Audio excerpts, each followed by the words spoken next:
రాష్ట్రంలోని పేదల సంక్షేమమే ప్రధాన ధ్యేయంగా తెలంగాణ ప్రభుత్వం కార్యక్రమాలను రూపొందిస్తోందన్నారు సీఎం కేసీఆర్. సికింద్రాబాద్ పరేడ్ గ్రౌండ్లో జరిగిన రాష్ట్ర అవతరణ వేడుకల్లో పాల్గొన్న ఆయన దేశంలో ఎక్కడా లేని విధంగా సంక్షేమ పథకాల కోసం 28,000 కోట్ల రూపాయలు కేటాయించామన్నారు. ఉద్యోగులకు 44% ఫిట్మెంట్ ఇచ్చిన ఘనత టీఆర్ఎస్ దేనని 2018 ముగిసే నాటికి ప్రతి ఒక్కరికి 24 గంటల కరెంట్ ఇస్తామన్నారు. జూలైలో 25,000 ఉద్యోగాల భర్తీతో పాటు కాంట్రాక్టు కార్మికుల క్రమబద్ధీకరణ చేస్తామన్నారు సీఎం కేసీఆర్.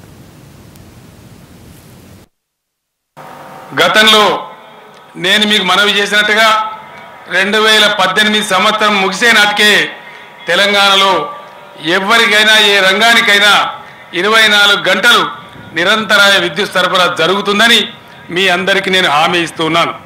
రాష్ట్రంలో ఉన్న పేదల సంక్షేమమే ప్రధాన ధ్యేయంగా ఈరోజు రాష్ట్ర ప్రభుత్వం కార్యక్రమాలు రూపకల్పన చేసిన విషయం మీకు తెలుసు. 6 కిలోల బియ్యమే కావచ్చు, ఆరోగ్య లక్ష్మి కావచ్చు, కళ్యాణ లక్ష్మి కావచ్చు, షాదీ ముబారక్ కార్యక్రమం కావచ్చు, హాస్టల్ విద్యార్థులకు సన్నబియ్యం కావచ్చు, ఇలా అనేక రంగాలలో 200 నుంచి ఆసరా 1000 రూపాయలకు పెరిగిన ఆసరా పెన్షన్లే కావచ్చు. రాష్ట్ర చరిత్రలో దేశ చరిత్రలో కూడా ఎక్కడ ఏ రాష్ట్రంలో లేని విధంగా సాలీనా 28,000 కోట్ల రూపాయలు కేవలం సంక్షేమం మీద రాష్ట్ర ప్రభుత్వం ఖర్చు పెడుతున్నదని తెలియజేయడానికి నేను సంతోషిస్తా ఉన్నాను. ఎంప్లాయీ ఫ్రెండ్లీ గవర్నమెంట్గా ఉంటామని చెప్పాం. దాన్ని ఆచరిస్తూ రాష్ట్ర ప్రభుత్వ ఉద్యోగులకు 43% ఫిట్మెంట్ ఇచ్చిన విషయం మీకు తెలుసు. ఆర్టీసీ ఉంటుందా లేదా మునిగిపోతుందా అనే ఒక డోలాయమాన పరిస్థితులలో ఉద్యోగులకు 44% ఫిట్మెంట్ ఇవ్వడమే కాదు, ఆ సంస్థ అద్భుతంగా ముందుకు కొనసాగేలాగా ప్రజల యొక్క రవాణా సౌకర్యాలు నెలకొల్పే విధంగా సంస్థ తీర్చిదిద్దడానికి ప్రభుత్వం కంకణం కట్టుకున్నది.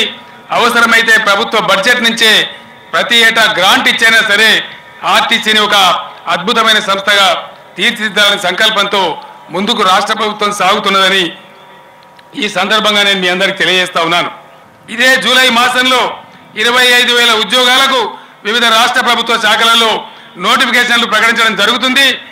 జూలై మాసం నుంచే రిక్రూట్మెంట్ ప్రక్రియ కూడా ప్రారంభమవుతుందని ఈ శుభ సందర్భంలో మీ అందరికీ నేను మనవి చేస్తా ఉన్నాను.